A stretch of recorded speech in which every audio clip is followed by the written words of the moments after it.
استغفراللہ استغفراللہ، شوہر سے کیسے بات کر رہی ہو؟ ڈائننگ بل بتوڑی۔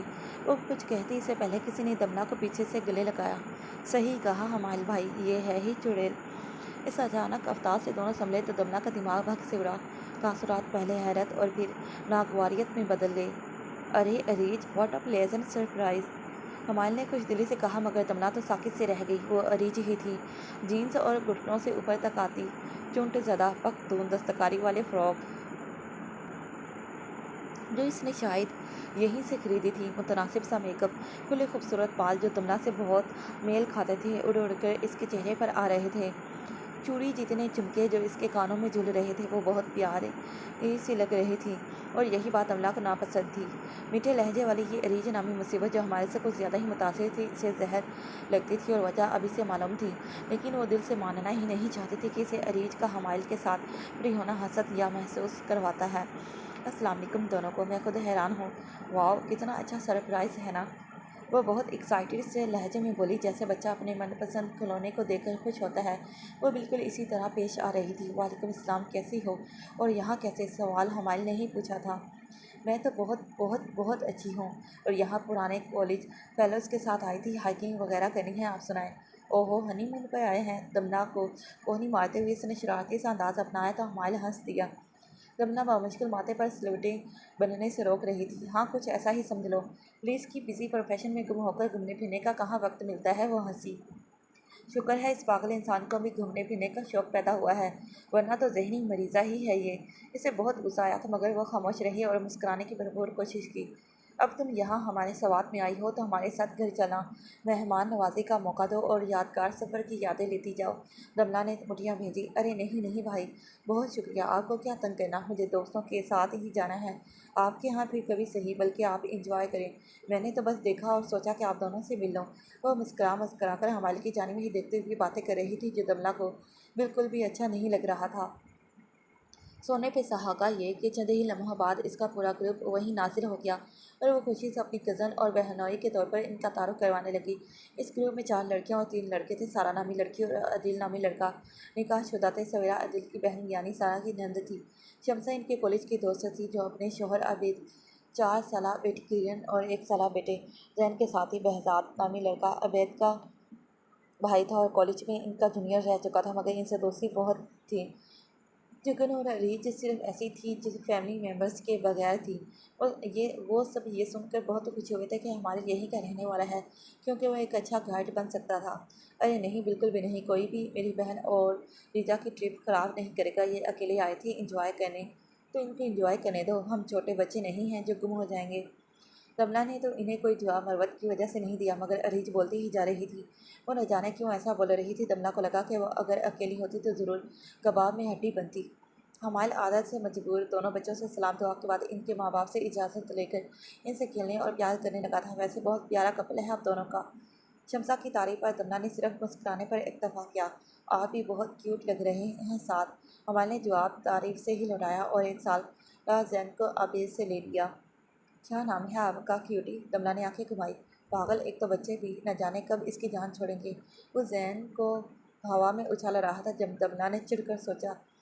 زین تیسرا چوتھا بچہ تھا جو اس سے آ چکا تھا۔ دملہ کی تو جان جاتی تھی رونے والے بچوں کو دیکھ کر، مگر حمائل کی ممتا جیسے جاگ جاتی تھی۔ عجیب پاگل انسان ہے، دوسروں کے بچوں کو دیکھ کر اس کی ماں والی فیلنگز جاگ جاتی ہیں، تو اپنے بچوں کو تو پیار کر کے ہی پاگل کر دے گا۔ یکدم لاشعوری میں سوچی گئی بات ادراک ہونے پر اس سے شرم سے لال سا کر گئی۔ اس نے پہلے کبھی کب سوچا تھا؟ وہ زین کو ہوا میں اچھالا رہا تھا اور زین کھلکھلا کر ہنس رہا تھا۔ زین کے ساتھ وہ بھی ہنسا تو وہ اس کو دیکھتی ہوئی نہ جانے کہاں پہنچ گئی۔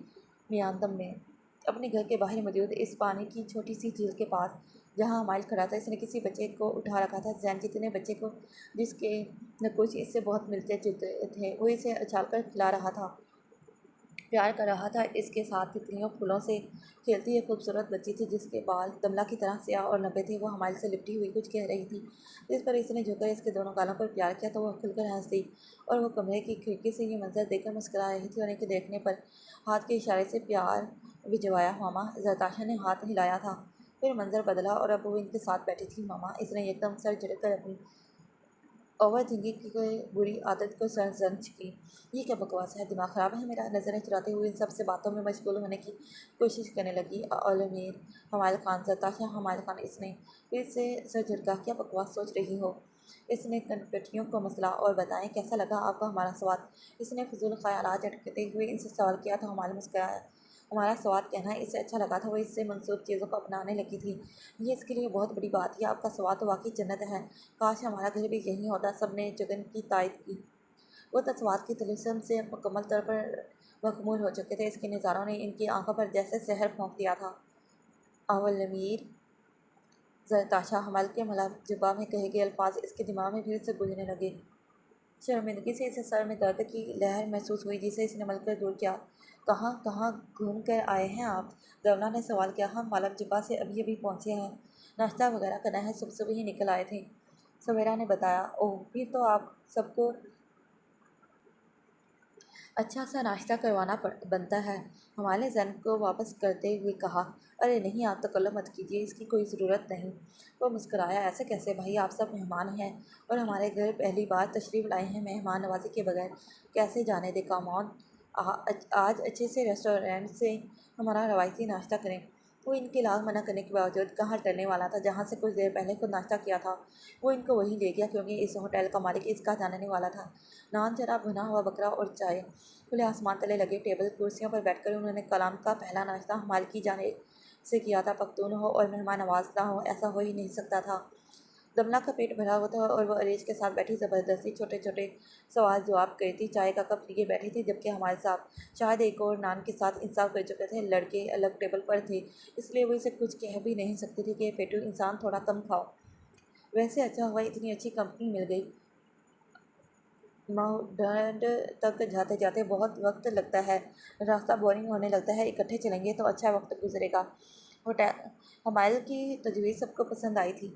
آئیڈیا تو اچھا ہے، بس بھابھی سے بھی پوچھ لیں ایک دفعہ، اگر وہ کمفرٹیبل ہیں تو۔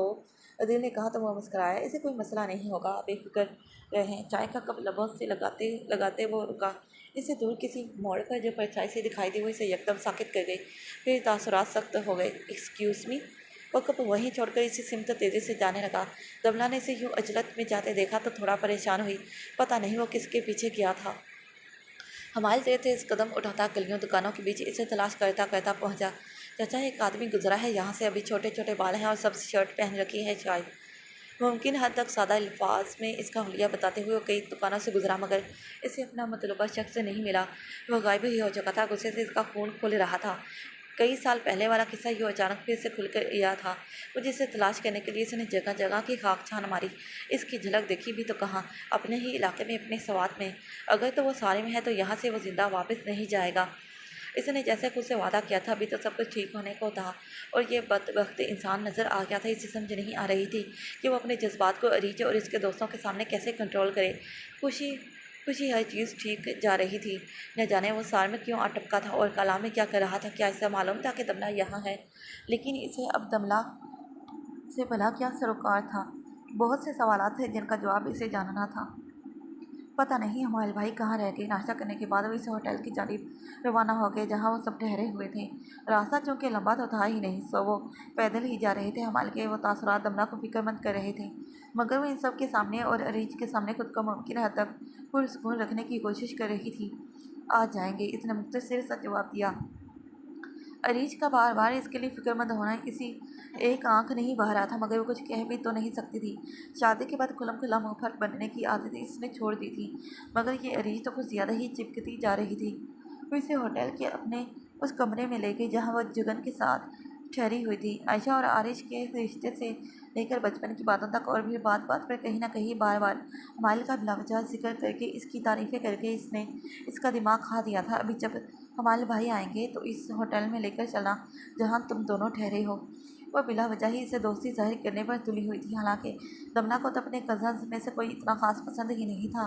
کزن بھی وہ جو بھابھی کی بہن تھی، اس سے بھلا کیسے دوستی ہو سکتی تھی؟ مزید یہ کہ جو حمائل سے کچھ زیادہ ہی متاثر تھی۔ حمائل کی کال آئی تو اس نے شکر ادا کیا کہ کم سے کم کوئی خبر تو آئی۔ کہاں چلے گئے ہو تم؟ میں نے اتنی کالز کی اور عریج نے اس کے ہاتھ سے موبائل چھین کر اپنے کان سے لگا لیا۔ عجیب لڑکی تھی، ذرا بھی شرمندگی محسوس نہیں کرتی تھی۔ کہاں ہیں آپ؟ میں اتنی پریشان ہو گئی تھی۔ اس کے میں کہنے پر اسے بہت غصہ آیا۔ جی جی بالکل اوکے۔ ہاں جی بھلا اس سے بہتر سفر کیا ہوگا جس سفر میں آپ ساتھ ہوں؟ اپنے بالوں کی ایک لٹ کو انگلی پر لپیٹتے ہوئے اس نے عجیب طریقے سے کہا تو دملہ کی چھٹی اس نے اسے خبردار سا کیا۔ جی جی اوکے لیکن میں آپ کے ساتھ جاؤں گی۔ اس کے ماتھے پر بل پڑے۔ اوکے ٹھیک ہے جلدی آئے، میں لوکیشن بھیج رہی ہوں۔ اللہ حافظ۔ اس نے کال کاٹ کر دملہ کا موبائل پکڑایا اور اپنے موبائل سے اسے ہوٹل کی لوکیشن بھیج دی۔ ہمائل بھائی کہہ رہے ہیں کہ ہم ساتھ میں مہوڈنڈ جھیل کی طرف جا رہے ہیں۔ بہزاد اور عادل لوگوں نے بھی گاڑیاں بک کروا لی ہیں، تم ان کے ساتھ جانا اور میں ان لوگوں کے ساتھ جاؤں گی۔ بیڈ پر بیٹھی جگن جو اپنے فون میں مگن تھی فوراً اٹھ کھڑی ہوئی۔ یہ تو بیسٹ ہو گیا، وہ واش روم کی جانب بھاگی۔ میرا سسرال بھی یہاں ہوتا تو کتنا اچھا ہوتا۔ ویسے ابھی بھی شاید حسرت سے کہے گی عریج کی میں نے کیسی بات نے اسے جھٹکا سا پہنچایا تھا۔ اس کا اشارہ وہ سمجھ نہ پائی اور جو سمجھا رہی تھی وہ ماننا نہیں چاہ رہی تھی۔ خیر میں تیار ہو رہی ہوں، تب تک تم موبائل پر کچھ دیکھ لو اوکے۔ وہ الماری کی جانب بڑھ گئی۔ دملہ کو عجیب سی گھٹن محسوس ہونے لگی۔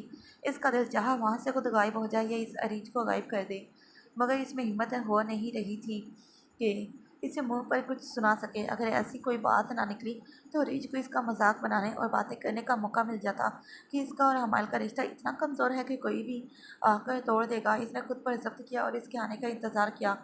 مہوڈنڈ کے لیے نکلنے سے پہلے وہ ان کو کلام بازار کی سیر کو لے کر گیا تھا۔ کسی بھی عام بازار کی طرح وہاں ہر طرح کی چیزیں موجود تھیں۔ عریج نے سموسے پکوڑوں سے لے کر روایتی پختون ملبوسات اور زیورات کچھ خود اور کچھ ہمائل سے کہہ کر خریدی۔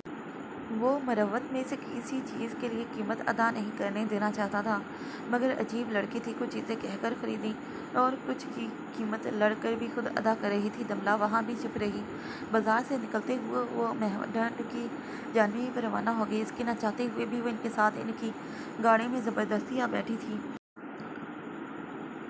جیسے ہی سفر شروع ہوا اس نے ہمائل سے سوالات کرنا شروع کر دیے۔ اسے پشتو میں کیا کہتے ہیں، اسے کیا کہتے ہیں، یہ جگہ کون سی ہے، آپ یہاں کتنی بار آئے، کون سی جگہ فیورٹ ہے کون سی نہیں، کیا یہاں دشمنی والے لوگ پائے جاتے ہیں۔ راستے میں خوبانیوں، سیب اور آڑو کے باغات سے پھل اتار کر دینے کی ضد، زبردستی اس کے بچپن کے قصے سننے کی خواہش۔ پاخیر راگڑے والا گانا اب اچانک سے اس کا فیورٹ بن چکا تھا۔ الٹی سیدھی پشتو میں وہ ساتھ ساتھ گانے کی کوشش کر رہی تھی۔ اس نے دملہ کو تو بولنے کا موقع ہی نہیں دیا تھا کہ وہ اس سے اصل مسئلے پر بات کر لیتی کہ وہ کس کو کس دیکھ کر ناشتے سے اٹھا تھا۔ ہمائل بھائی آئی لو یو کو پشتو میں کیا بولتے ہیں؟ دملہ نے آنکھیں گھما کر کھڑکی سے باہر کی جانب دیکھا۔ گاڑی ہچکولے کھاتے ہوئے کھائی سے گزرتی ہوئی ترچھی روڈ کراس کر رہی تھی۔ ایسے بولتے ہیں زیادہ سرا مینا کم۔ اس نے اسے بتایا تو دملہ کے سخت تاثرات نرم سے بڑے وہ ہلکا سمجھ کر آئی۔ وہ یہ الفاظ اسے اکثر بولا کرتا تھا جن کا مطلب پوچھنے کی اس نے کبھی زحمت بھی نہیں کی تھی۔ ذاتِ سور، عریج نے الٹا سیدھا بولا تو ہمائل ہنسا۔ ارے نہیں، ذاتِ سرا مینا کوم۔ اس نے دوبارہ تصحیح کی، ذاتِ سرا مینا کوم۔ بالآخر ایک ایک کر کے عریج نے صحیح تلفظ کے ساتھ جملہ ادا کیا اور بہت خوش ہوئی۔ آپ میرے پشتو ٹیچر بن جائیں، کیا پتہ مجھے بھی کسی سے پشتو بولنے کی ضرورت پیش آ جائے۔ ہمائل تو اس کی بات پر ہنسا مگر وہ دملہ کا موڈ پھر سے خراب کر چکی تھی۔ اچھا کہیں کوئی ہے تو نہیں؟ اگر ہے تو بتا دو، ہمارے علاقے کا ہوا تو ہم اسے اردو سکھا لیں گے بجائے اس کے کہ تم پشتو سیکھو۔ عریج نے کچھ معنی خیز نظروں سے دملہ کو دیکھا۔ ابھی ہے تو نہیں لیکن ہو سکتا ہے کوئی مل جائے، اس جنت نظیر وادی کا کوئی باسی، کوئی خوابوں کا شہزادہ جیسے آپ ہیں، مطلب آپ بھی تو اسے یہیں ملے تھے نا۔ دملہ نے مٹھیاں بھیجی۔ اگر وہ عریج کے ساتھ پچھلی سیٹ پر ہوتی تو یقیناً وہ اس کا رد عمل اور غصے سے سرخ ہوتا چہرہ دیکھ چکی ہوتی۔ اچھا پھر تو بہت اچھا ہو جائے گا، تم دونوں کزنز ایک دوسرے کے ہمسائے میں آ جاؤ گی۔ دملہ کی خاموشی کو ہمائل نوٹ تو کر رہا تھا اور وہ جانتا تھا کہ وہ مسکان اور عریج کو پسند نہیں کرتی، اس لیے اسے چھیڑنا بیکار تھا۔ البتہ عریج کی باتوں کو اس نے محسوس کیا ہی نہیں تھا، نہ ہی وہ جانتا تھا کہ دملہ اس کی باتوں کو کس رخ سے دیکھ رہی ہے۔ وہ تو بس عریج کا احسان مند تھا کہ دملہ کی بیماری میں اس نے جس طرح اس کا خیال رکھا تھا۔ مہوڈنڈ جھیل کلام آئے سیاحوں کے لیے توجہ کا اولین مرکز ہے۔ کلام سے 2.5 سے 3 گھنٹے کی مسافت یعنی تقریباً 35 کلومیٹر کے فاصلے پر واقع یہ خوبصورت جھیل خوبصورتی میں اپنی مثال آب ہے۔ کلام سے اس جھیل تک جانے کے درمیان کئی اور منزلیں بھی موجود ہیں جہاں لوگ جانا اور ان کی سیر کرنا بہت پسند کرتے ہیں۔ ان راستوں پر لوگ جی